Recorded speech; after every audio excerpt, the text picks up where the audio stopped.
Hey. Nous sommes au jour 45 du confinement et qui dit devoir rester chez soi toute la journée dit... C'est dur, hein. C'est dur. Nous sommes au jour 45 du confinement et qui dit devoir rester chez soi toute la journée dit envie de tenter de nouvelles expériences et c'est pour ça que je suis ici. Pour ceux qui ne me connaissent pas, je suis Louise Moore, BDiste et illustratrice. Vous pouvez voir mon travail sur mon Instagram, le lien sera en barre d'infos, ou sur mon site internet, le lien sera aussi en barre d'infos.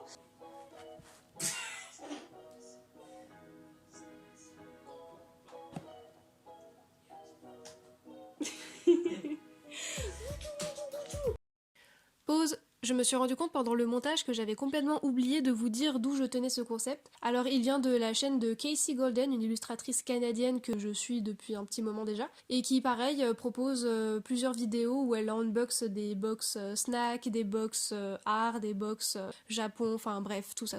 Donc voilà, je vous invite à regarder sa chaîne si ça vous intéresse, et puis on peut retourner à la vidéo. Il s'agit d'une box mensuelle à laquelle tu peux t'abonner. Il s'agit d'une box mensuelle à laquelle tu peux t'abonner pour recevoir tous les mois des produits.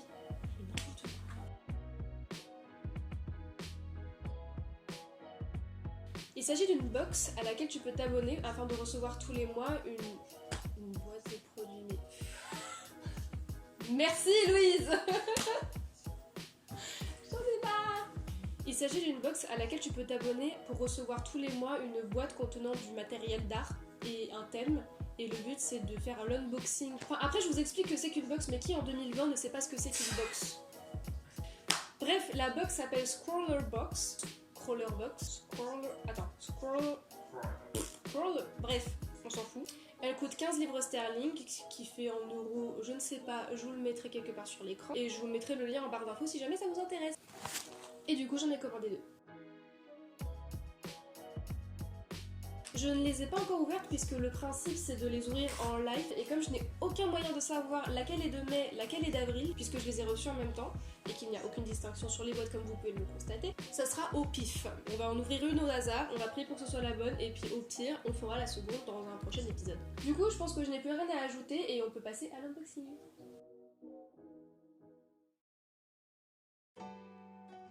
Donc nous allons commencer par ouvrir la boîte. Comme vous pouvez le constater, je n'y ai absolument pas touché depuis que je l'ai reçue. Comme ça, la surprise est totale. Donc voilà comment ça se présente. Nous avons une illustration et un petit paquet contenant le matériel de la box. Ce mois-ci, l'illustration a été réalisée par l'artiste Hatch. À l'arrière du print, on peut retrouver son Instagram, son Twitter, son Facebook et son site internet. Ensuite, nous avons le Clairefontaine Goldline A5 Layout Pad. C'est un bloc de 20 feuilles censé être résistant au feutre à alcool. Mais sur le coup, je ne l'ai pas vu, donc vous allez voir que plus tard dans la vidéo, j'utiliserai mon propre papier, comme quoi, même si c'est écrit en gros, je ne le vois pas forcément. Ensuite, nous allons ouvrir le petit paquet.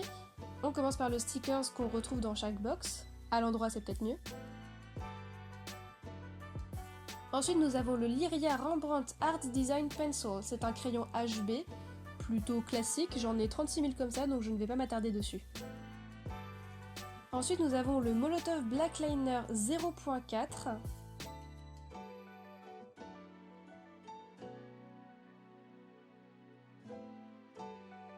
Poursuivons avec la gomme, qui est une Faber-Castell Dust Free. Elle est censée ne pas faire de poussière quand tu gommes avec, donc on verra bien. Ensuite, nous avons les Spectrum Noir Tree Blend Markers, qui ont l'air d'être des feutres à alcool assez particuliers. Et un bonbon. Bonbon qui, de par le goût et la texture, m'a beaucoup fait penser à ceci.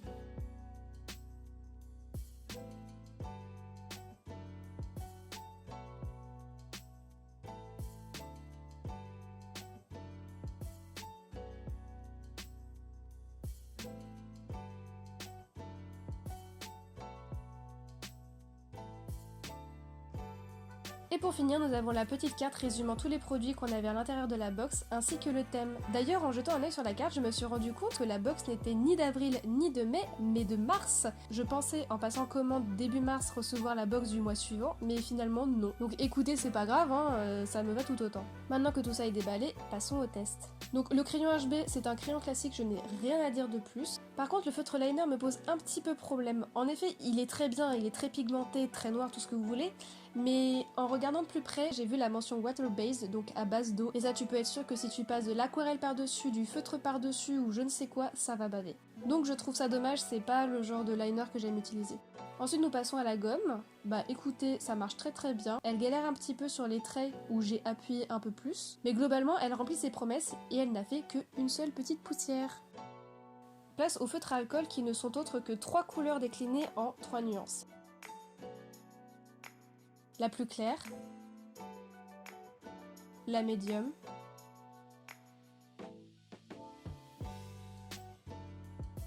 et la plus foncée. J'ai la teinte Gold Brown Blend,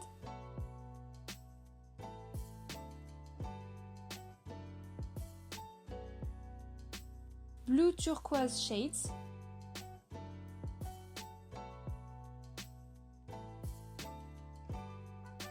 Antique Pink Blend.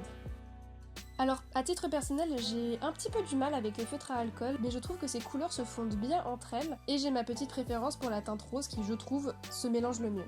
Et là, un détail qui aurait dû faire tilt dans ma tête, les couleurs n'ont absolument pas bavé sur la page d'en dessous, donc le papier est bien résistant aux dégradés de couleurs, aux feutres à alcool et tout ce que vous voulez.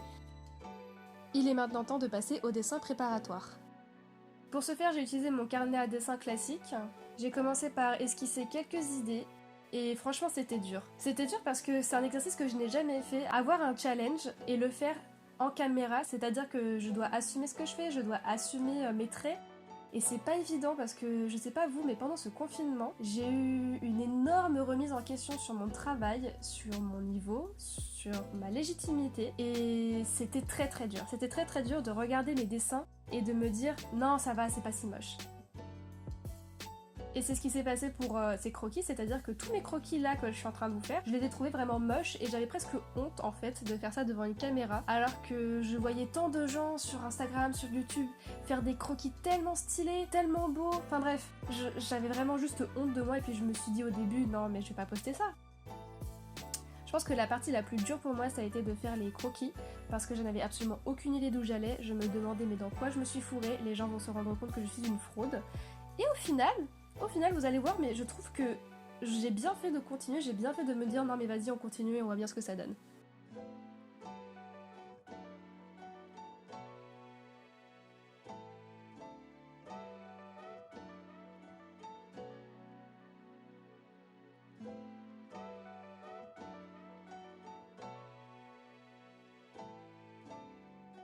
Là j'avais tenté un autre truc, une nana dans l'espace, et puis écoutez, je me suis dit non, on va rester sur l'idée de base parce que là ça commence à partir un peu trop loin.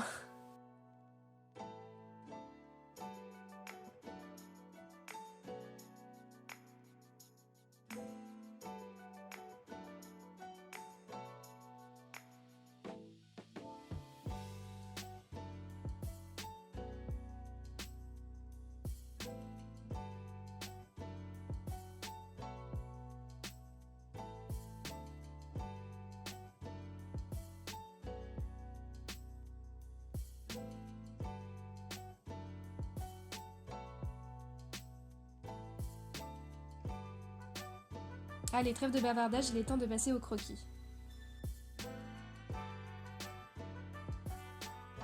Et c'est là qu'on rentre dans le grand bain. C'est là où tu te dis, là, faut pas que je me foire. J'étais là, en train de dessiner sur mon papier, en train de me dire, mais qu'est-ce qui va se passer si mon dessin finalement il est moche? Est-ce que je vais vraiment poster ça? Est-ce que je vais vraiment montrer ça? C'était un petit peu stressant. Donc là, par rapport au dessin préparatoire, j'ai décidé d'ajouter des peluches autour du lit qui écoutaient l'histoire qu'elle avait l'air de raconter, parce que quel enfant n'a jamais raconté d'histoire à ses peluches à partir du moment où il savait lire? Enfin, je sais pas, dans ma tête ça faisait sens, donc j'ai décidé de faire comme ça.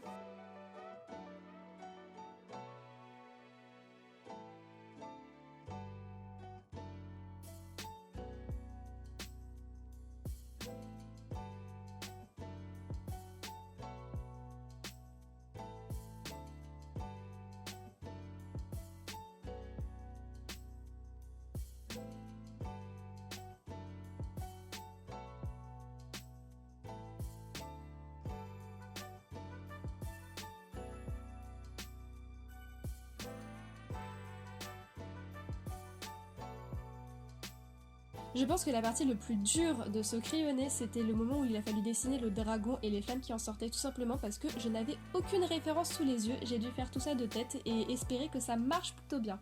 Alors dessiner un dragon, ça passe. Dessiner un jet de flammes, quand tu n'en as jamais fait et quand tu n'as aucune référence sous tes yeux, parce que j'avais l'iPad connecté à l'appareil photo en guise de retour caméra et j'avais mon téléphone sur le côté en train de filmer sous un autre angle que d'ailleurs je n'ai absolument pas gardé parce que c'était vraiment nul à chier. Donc voilà, tout ça pour dire que j'ai tout dessiné de tête et c'est déjà un miracle que ça ressemble à quelque chose.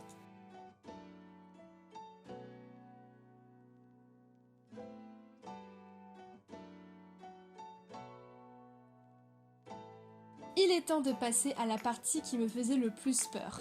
Peur, pourquoi? Parce que ça fait déjà très longtemps que je n'ai pas utilisé de feutre à alcool, et aussi parce qu'il fallait que je colorise cette illustration très fournie avec seulement 3 couleurs divisées en 3 teintes. Je peux vous dire que c'est pas évident. J'ai commencé à faire d'abord la peau de la petite fille et je pense que j'aurais dû d'abord commencer par faire les ombres et après repasser par-dessus avec la teinte de peau. Je pense que les couleurs se seraient mieux blendées entre elles. Mais écoutez, c'est pas grave, c'est un petit peu le grand bain, je ne sais absolument pas ce que je suis en train de faire, où je vais et comment je vais réussir à rendre un truc potable. Mais quand faut y aller, faut y aller.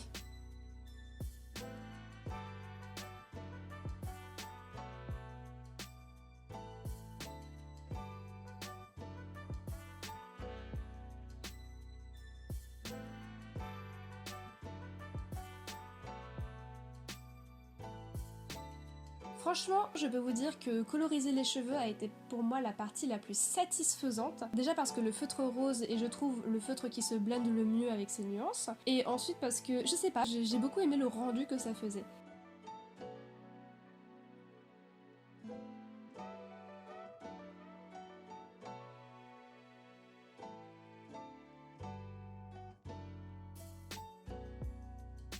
Alors, pour ceux qui suivent mon travail depuis un petit moment, vous pouvez constater que la petite fille au centre de l'image ressemble beaucoup à une petite fille que je dessine très souvent en ce moment pour un projet d'illustration jeunesse.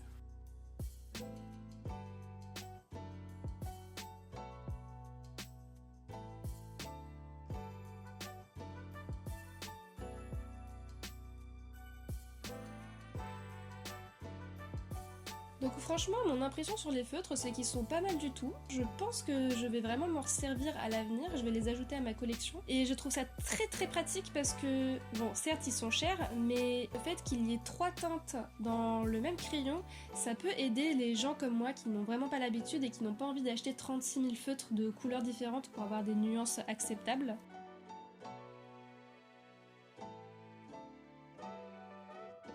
Les couleurs se mélangent bien, je trouve quand même que pour faire les dégradés, la couleur rose reste la meilleure.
Alors les flammes, je suis pas à 100% satisfaite du résultat. Là par exemple, je suis en train de repasser le jaune avec du rose.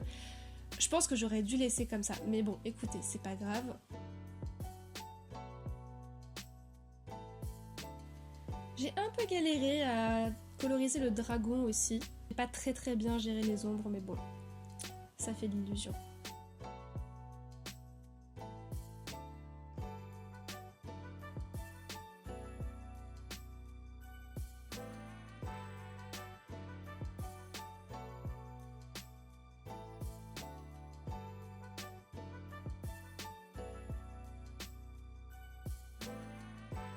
Là c'est un peu dommage, je trouve que les étoiles que j'ai superposées au dragon ne se voient pas du tout, j'aurais peut-être dû les laisser blanches, ou alors les faire d'une couleur plus foncée.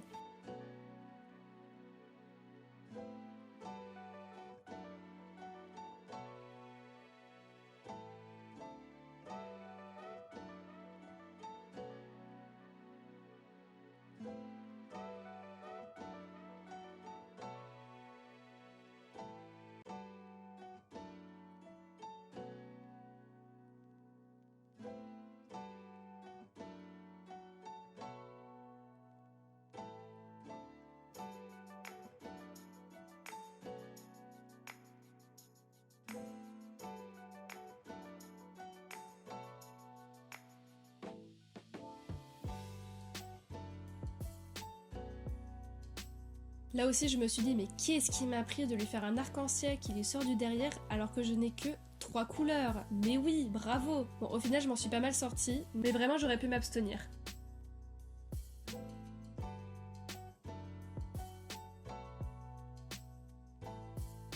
Et là maintenant, c'est la partie qui est longue et chiante et que j'ai quand même pas mal coupé au montage, c'est le fond. Le fond était très long à coloriser et au début je trouvais que ça rendait pas si ouf que ça parce qu'au final le bleu foncé n'est pas si foncé que ça, ce qui fait que j'ai rajouté une deuxième couche d'ailleurs en laissant un petit halo autour des étoiles parce que je me suis dit que pourquoi pas jouer avec la transparence. Mais comme tout ça a pris beaucoup de temps, je vous ai épargné ça au montage.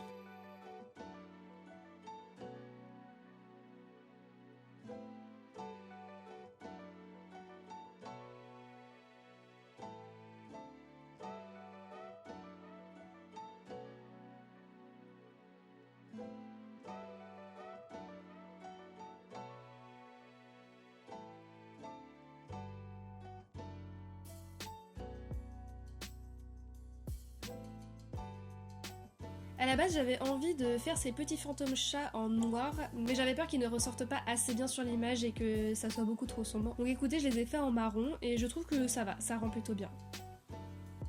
Je leur aurais peut-être rajouté des ombres pour qu'ils ressortent plus, mais écoutez, c'est pas grave.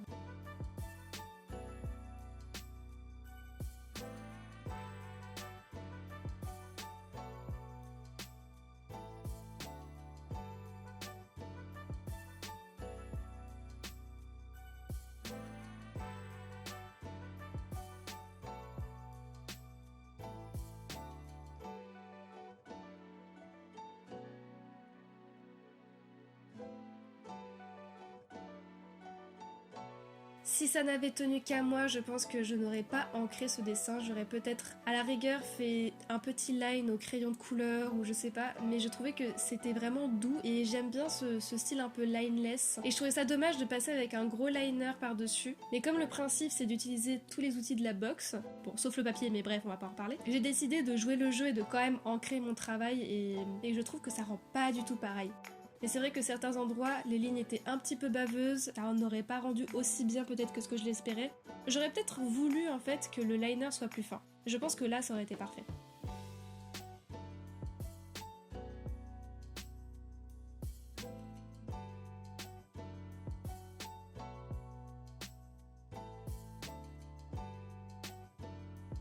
Je trouve quand même que le fait d'avoir passé tout mon dessin au liner, ça a complètement changé l'esthétique. Je sais pas vous, mais en vrai ça va, en vrai ça va. Faut que j'arrête d'être dure avec moi-même. Et comme je trouvais que certains détails ne seraient pas bien ressortis avec le liner noir, j'ai décidé de prendre mon liner blanc, je vous mettrai le lien en barre d'infos, pour ajouter quelques points de lumière dans les yeux, dans l'arc-en-ciel, dans les étoiles, enfin bref. J'ai d'ailleurs aussi essayé de faire ressortir un peu plus les étoiles qu'il y avait sur le dragon, mais vraiment l'effet ton sur ton, j'ai pas bien géré là-dessus, on va pas se mentir.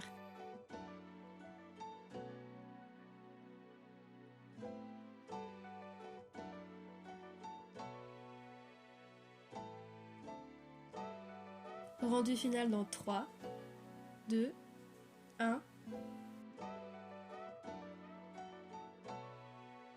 Et voilà, c'est fini pour aujourd'hui. J'espère vraiment que la vidéo vous aura plu. N'oubliez pas de laisser un like si c'est le cas, ainsi qu'un commentaire si jamais vous voulez me voir faire plus de vidéos dans ce genre-là sur ma chaîne. Vous pouvez également partager la vidéo sur vos réseaux. Sur ce, je vous souhaite une bonne journée ou une bonne soirée, et on se retrouve bientôt pour une prochaine vidéo. Bye!